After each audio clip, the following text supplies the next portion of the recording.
Alors, bonsoir et bonjour. Voici le breakdown de ma composition qu'on a fait dans le cours de post-production numérique avec Guy. Donc, dû à un problème de compatibilité au niveau du logiciel Adobe After Effects, moi je possède la version CS6 versus le Cégep possède la version CS5. Il y a une incompatibilité entre les projets, donc je ne peux malheureusement pas vous présenter mon projet directement dans le logiciel. Ce que j'ai fait alors, c'est des screen print. Et donc, je vais vous montrer les images un peu de ce à quoi ressemble mon document en tant que tel. Et donc, on va y aller comme ça. La raison pourquoi j'ai choisi After Effects, tout simplement, c'est parce que je suis plus à l'aise avec les produits de la série Adobe comparé à New, qui est quand même un très beau logiciel. Et donc, première image ici, il s'agit de mon arrière-plan directement. Je vais vous expliquer la raison comment que j'y ai été pour séparer les objets. J'y ai tout simplement utilisé la logique, soit ce qui est en arrière-plan versus ce qui est en avant-plan. Et j'ai trié le tout selon les différents matériaux, soit plus complexes ou plus simples, ou qui se ressemblent entre les différentes maps à rendre, tout simplement. Donc l'arrière-plan, je l'ai rendu tout d'un coup. Puisque je me suis dit qu'il était en arrière-plan justement, donc la qualité est moins portée à être présente à ce niveau-là. C'est pas très grave s'il y a une légère différence au niveau du rendu final. Donc les matériaux également sont assez semblables, donc les maps à rendre sont similaires également. Donc j'ai pas un élément en particulier qui a besoin d'une map plus particulière. Comme si j'aurais mis un élément en vert ici, à ce moment-là, je l'aurais rendu séparément puisque je sais que je vais avoir besoin de maps différentes, soit la réfraction ou la réflexion et ces affaires-là. Donc, pour ce qui est du fond, ma composition sur After Effects, de la manière que j'ai fonctionné, j'ai trié tout simplement mes séquences d'images EXR de chaque map que j'ai mis dans des dossiers pour chaque élément que j'ai séparé. Donc le tout, c'est assez bien classé, je me retrouve assez facilement. Au niveau ici de la composition, ce que je faisais moi, c'est je prenais la première image de chaque séquence, de chaque map, et je la mettais directement dans Photoshop. Je sais que je suis plus habile avec Photoshop, donc à ce moment-là, j'utilisais Photoshop pour changer les modes de fusion plus rapidement. Puis à ce moment-là, je voyais c'était quoi le résultat désiré plus rapidement. Donc une fois que je savais toutes les informations que j'avais besoin pour recomposer l'image, à ce moment-là, je prenais la séquence complète de chaque map. Je les mettais dans After Effects selon une suite logique, donc diffusant en dessous. Ensuite, on montait avec l'occlusion suivie de les ombres et du spéculaire. Donc, chaque élément, j'ai choisi le mode de fusion que j'avais choisi précédemment dans Photoshop et je les ai modifiés en conséquence. Soit j'ai changé l'opacité de certains éléments puisqu'ils étaient trop durs au niveau de l'image. Donc, je voulais les adoucir. Par la suite, ici, pour un exemple d'éléments que j'ai séparés, puisqu'ils étaient un petit peu différents. Donc, ma coupe de verre, je savais que j'avais besoin de réfraction, un spéculaire plus fort et tout ça. Donc, à ce moment-là, j'ai choisi de le rendre séparément, comme certains autres éléments que je vais vous présenter par la suite. Donc, pour cette image-là, j'avais besoin de ma diffuse, j'avais besoin d'une map de réfraction juste ici. Par la suite, j'avais besoin de mon spéculaire et de l'occlusion. Donc, c'est un petit peu différent des autres, donc j'ai préféré la rendre séparément pour ne pas rendre des maps superflues pour les objets qui n'en ont pas nécessairement besoin. Donc, moi, au niveau de l'image de base, ce qui m'agaçait, c'est au niveau de la coupe, puisqu'elle avait l'air vraiment très artificielle dû à la précision d'image. Donc, la réfraction était claire et nette et ça m'agaçait. Donc, ce que je suis venue faire à ce moment-là, c'est changer directement. Je suis venue flouter cet élément-là, cette mat-là, pour que ça paraisse moins artificiel. Sinon, j'ai changé la luminosité et le contraste pour venir dégrader l'image qui passait à travers la coupe. Donc j'ai augmenté la luminosité pour mettre un espèce de filtre blanc. Le contraste, je l'ai augmenté pour que le rendu final soit plus beau. Sinon, de la teinte de saturation, même chose, je suis venue la modifier pour rendre ça un peu plus réaliste.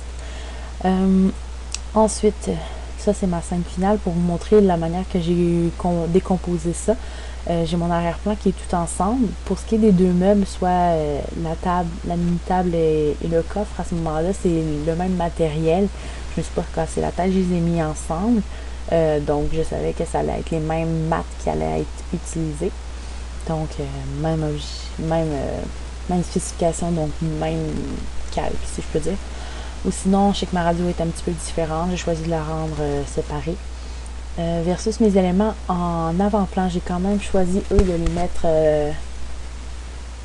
chaque élément séparé, puisque je savais qu'il était en avant-plan. J'ai préféré avoir un plus grand contrôle. Donc, ma cuillère est séparée, ma table est séparée, mon assiette directement est séparée et ma coupe également, comme je vous ai montré, était séparée. Ici, c'est la liste de mes éléments qui sont pris en charge de façon solitaire.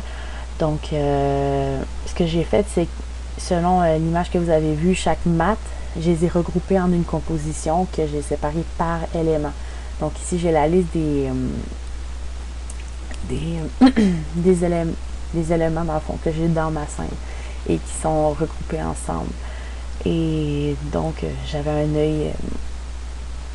œil global sur tout ce qui se faisait, puis c'était plus facile de se retrouver. Donc, par la suite, ça c'est la même image. Et voilà, donc j'ai rendu mon ZDEF. Avant toute chose, ce que j'ai fait après ça, j'ai pris tous mes éléments, j'ai fait une autre composition pour avoir une composition d'image presque finale par-dessus pour pouvoir appliquer mon ZDEF. Et voilà, donc mon ZDEF, j'ai eu des problématiques à ce niveau-là puisqu'il y avait une animation, je croyais que c'était possible de le faire directement dans 3DS, ça a l'air que non. Donc j'ai dû rendre deux passes différentes, soit une où l'arrière-plan est plus net versus l'avant-plan est flou, et vice-versa à ce moment-là, un autre mat pour que l'avant-plan soit net versus l'arrière-plan qui soit flou.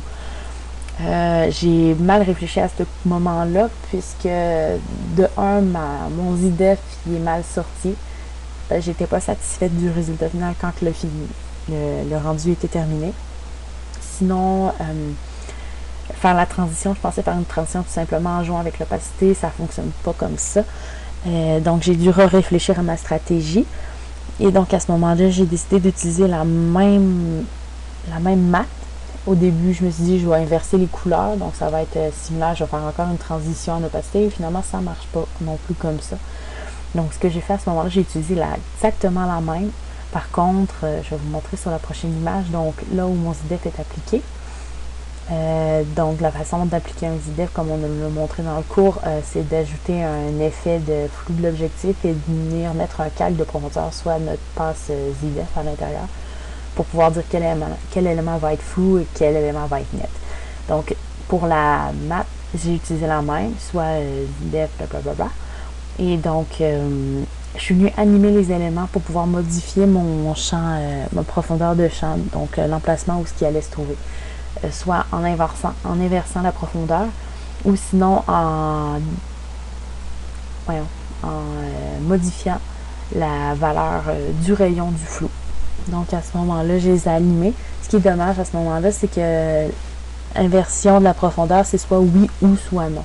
Donc, au niveau de l'animation, il n'y a pas une transition fluide, ça se fait d'un coup sec. Donc, ce qui est malheureux, c'est qu'on s'aperçoit dans le rendu final qu'il y a effectivement une espèce de coche qui entre la transition des deux plans. C'est ça qui est un petit peu moins agréable, mais bon, j'ai dû faire avec.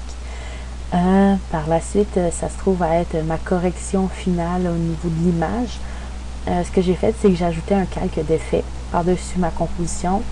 Et donc, j'ai commencé avec un effet pour modifier la courbe.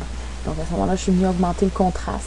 Je trouvais que c'était plus beau au niveau de l'image finale, puisqu'avant, c'était un petit peu désaturé, un peu plus flat, versus mon image qui était rendue directement en 3DS, c'était vraiment...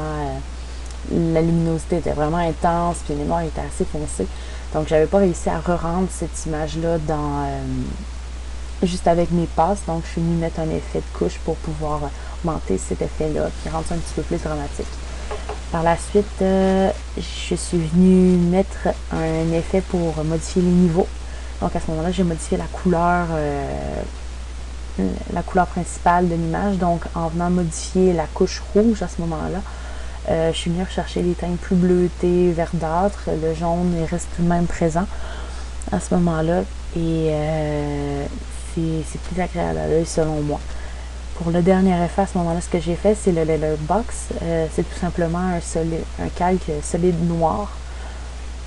Donc, j'ai appliqué un masque par-dessus qui est inversé. À ce moment-là, ça donne mon Letterbox. Et tout ça a été rendu finalement dans After Effects pour pouvoir faire mon rendu final que vous avez vu précédemment.